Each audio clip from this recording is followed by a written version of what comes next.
Shalom Bapak dan Ibu yang terkasih di dalam Kristus. Senang bisa bertemu dalam renungan singkat GKI Cimahi pada hari ini. Sebelum kita memulai, mari kita bersatu di dalam doa. Bapa di surga, terpujilah namamu. Terima kasih untuk kasih setiamu Tuhan. Engkau memberikan kerinduan bagi kami untuk merenungkan sebagian dari firman-Mu. Berbicaralah Tuhan di dalam hati dan pikiran kami. Kiranya hati kami menjadi tanah yang subur agar benih firman Tuhan boleh ditabur dan berbuah banyak. Tolong kami Tuhan, kami siap mendengarkan firman-Mu. Di dalam nama Tuhan Yesus kami berdoa. Amin. Tema pada malam ini adalah kebenaran firman Tuhan sebagai pemandu kehidupan orang percaya. Tujuannya adalah untuk menekankan betapa pentingnya firman Tuhan sebagai panduan kehidupan, memberikan arah dan pencerahan di tengah-tengah kegelapan dunia. Bapak dan Ibu, apakah dunia hari-hari ini semakin terang atau semakin gelap? Dalam 2 Timotius pasal 3 ayat 1-9 dinyatakan keadaan manusia pada akhir zaman. Ada manusia yang mencintai dirinya sendiri, menjadi hamba uang, suka membual, menyombongkan diri. Ada yang menjadi pemfitnah, berontak terhadap orang tua, tidak tahu terima kasih, tidak mempedulikan agama, tidak tahu mengasihi, tidak mau berdamai, suka menjelekkan orang, tidak dapat mengekang diri, garang, tidak suka yang baik, suka mengkhianat, tidak berpikir panjang, berlagak tahu, lebih menuruti hawa nafsu daripada menuruti Allah. Nah, gambaran tentang keadaan manusia pada akhir zaman ini, apakah bisa kita lihat pada zaman sekarang? Ya, tentu Bapak Ibu juga bisa melihat semakin banyak kejahatan, semakin banyak orang yang tidak takut untuk melakukan apa yang jahat, bahkan menganggapnya sebagai sesuatu yang benar menurut pandangan mereka sendiri. Nah, dalam keadaan yang semakin gelap ini juga diingatkan tentang pengajaran sesat dari Matius 7 ayat 15-23, di mana ada nabi palsu yang menyamar seperti domba, sedangkan ternyata mereka adalah serigala yang buas. Tampak baik, tapi buah yang dihasilkan tidak baik. Nah, ini mengingatkan kita untuk menguji segala sesuatu. Ujilah segala sesuatu, ya, dan melihat apa yang berkenan di mata Tuhan. Dari pohon yang baik tentu menghasilkan buah yang baik. Pohon yang tidak baik menghasilkan buah yang tidak baik. Jadi dari buahnya lah kita bisa mengenal. Termasuk juga dengan pengajaran-pengajaran. Ada begitu banyak sekarang, kita bisa mendapatkan banyak rupa-rupa pengajaran. Dan di bagian selanjutnya dalam perikop ini juga diingatkan tentang banyak orang yang melakukan segala sesuatu demi nama Tuhan, tapi bukan melakukan apa yang Tuhan kehendaki. Ini mau menjadi peringatan bagi kita di tengah dunia yang semakin gelap ini, betapa kita butuh, betapa penting firman Tuhan itu menjadi arah dan pandu bagi jalan kita. Ayat perenungan pada hari ini diambil dari Mazmur 119 ayat 105. Firman-Mu itu pelita bagi kakiku dan terang bagi jalanku. Firman-Mu pelita bagi kakiku, terang bagi jalanku. Lagu tersebut sering kita dengar. Kita juga bisa merenungkan betapa pelita yang kecil di tengah yang gelap.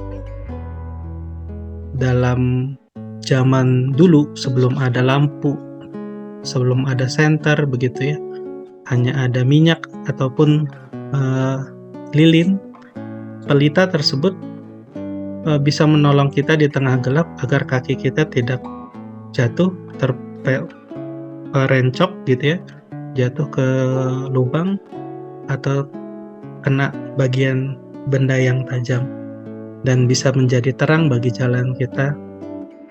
Nah, firman Tuhan bagi pemazmur yang menulis ini, itu diilustrasikan demikian. Nah, bagaimana dengan kita? Apakah kebenaran firman Tuhan masih menjadi pemandu kehidupan kita dan keluarga?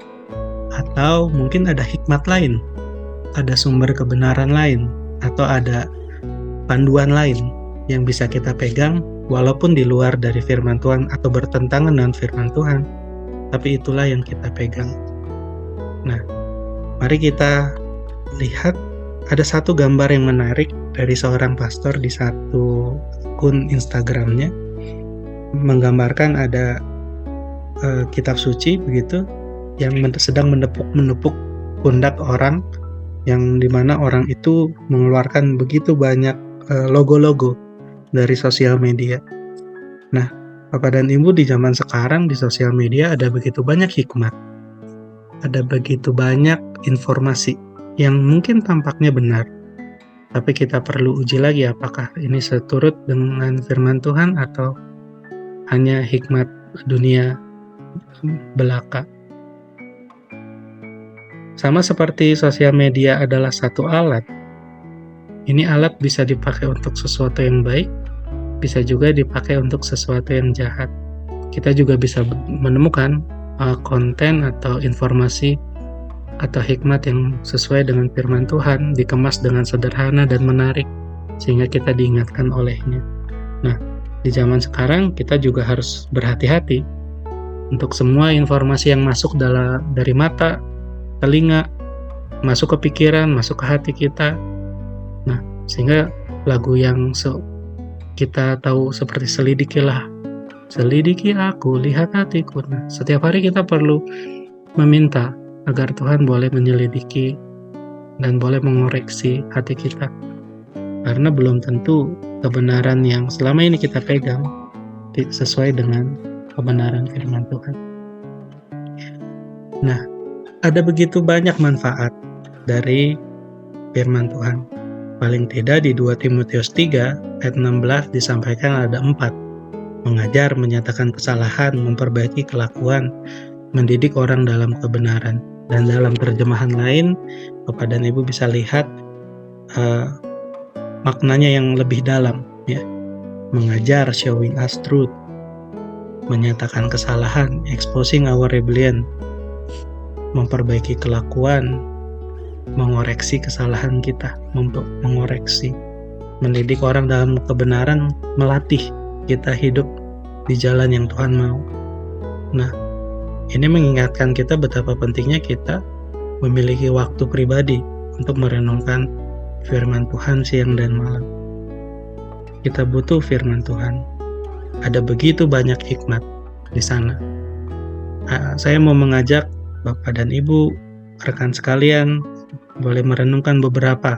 Misalnya, ayat yang bisa menjadi pegangan kita ketika kita membutuhkan kelegaan dan ketenangan. Dalam Matius 11 ayat 28 dan sampai 30 disebutkan, marilah datang kepadaku, semua yang letih lesu dan berbeban berat, aku akan memberikan kelegaan padamu. Dan di ayat 29, pikulah kuk yang kupasang dan belajarlah padaku, karena aku lemah lembut dan rendah hati, dan jiwamu akan mendapat ketenangan. Mungkin saja ada cara lain untuk mendapat kelegaan dan ketenangan sementara, namun kita masih terus merasakan kekeringan, ketidaktenangan. Nah, satu pandu firman Tuhan di Matius ini mengingatkan kita, marilah kita datang kepada Yesus. Dialah sumber kelegaan dan ketenangan yang sejati. Di bagian lain juga, misalnya ketika kita membutuhkan hikmat, membuat keputusan-keputusan dalam hidup. Yakobus 1 ayat 5 Yakobus 1 ayat 5 sampai 8 menyatakan kalau kita kekurangan hikmat, hendaklah kita memintanya kepada Allah, meminta dengan iman, yakin, tidak mendua hati. Atau di bagian yang lain, ketika kita membutuhkan kekuatan, segala perkara dapat kutanggung di dalam Dia yang memberi kekuatan padaku. Ketika kita murung dan khawatir, Filipi 4 ayat 4-7 mengingatkan juga tentang bersukacitalah. Hendaklah kebaikan hati diketahui semua orang. Janganlah hendaknya kita khawatir tentang apapun juga. Nyatakan dalam segala hal keinginan kepada Allah dalam doa permohonan dengan ucapan syukur. Dan kiranya damai sejahtera Allah yang melampaui segala akal akan memelihara hati dan pikiranmu dalam Kristus Yesus. Nah, ada banyak bagian kisah maupun ayat yang sering kita hafal. Itu bisa menjadi pandu, menjadi arah tuntunan ketika kita membutuhkan hikmat. Jadi hikmat apa yang kita perlu? Mari kita dari renungan singkat ini menemukan dan kembali memiliki keinginan yang kuat untuk merenungkan firman Tuhan siang dan malam. Karena kita nggak bisa berjalan sendiri, kita butuh penyertaan dari Tuhan. Nah, sebagai penutup dari renungan singkat ini, saya mau mengajak kita melihat di Matius 7 ayat 24-27. Ini adalah satu perikop tentang dua macam dasar. Ada bangunan rumah yang dibangun di atas batu, ada yang di atas pasir. Sama-sama mendengar perkataan Tuhan. Dari Matius 5-7 ada khotbah di bukit. Khotbah di bukit ditutup dengan perikop ini. Jadi Tuhan berbicara kepada semua orang yang sudah mendengar. Setiap orang yang mendengar perkataanku ini dan melakukannya seperti mendirikan rumah di atas batu. Sedangkan setiap orang yang mendengar perkataanku ini dan tidak melakukannya seperti orang yang mendirikan rumah di atas pasir. Saya yakin Bapak Ibu rekan semua sering mendengarkan perkataan firman Tuhan, merenungkan siang dan malam, sebagian kita dari lagu pujian, renungan singkat. Namun tidak cukup sampai di situ kalau kita mau mendirikan rumah di atas batu. Kita harus menjadi pelaku-pelaku firman. Dan tentu kita perlu pertolongan Roh Kudus. Kita bergumul setiap hari untuk menjadi pelaku firman. Sehingga sama seperti pemazmur tadi, tengah-tengah dunia yang semakin gelap, kita boleh dengan yakin berkata, firman-Mu pelita bagi kakiku dan terang bagi jalanku. Mari kita berdoa. Terima kasih Tuhan untuk renungan singkat pada malam hari ini. Kami berdoa Tuhan, kiranya Tuhan menyelidiki hati dan pikiran kami. Lihatlah Tuhan sampai kedalaman hati kami. Apakah kami sungguh menjadikan Tuhan yang terutama di dalam hidup ini? Apakah firman-Mu terus menjadi pegangan bagi kehidupan kami dan keluarga? Tolonglah kami Tuhan yang berdosa ini. Tolonglah kami yang lemah ini Tuhan. Kiranya Roh Kudus boleh menolong kami membuat keputusan yang baik sesuai dengan hikmat dari Tuhan. Dalam keluarga, dalam pekerjaan, dalam pelayanan, dimanapun kami berada, kami boleh menjadi serupa seperti Kristus, bertumbuh dewasa dalam iman, dan kami juga boleh menjadi saluran berkat dan kasih-Mu. Demi nama Tuhan Yesus kami berdoa. Amin.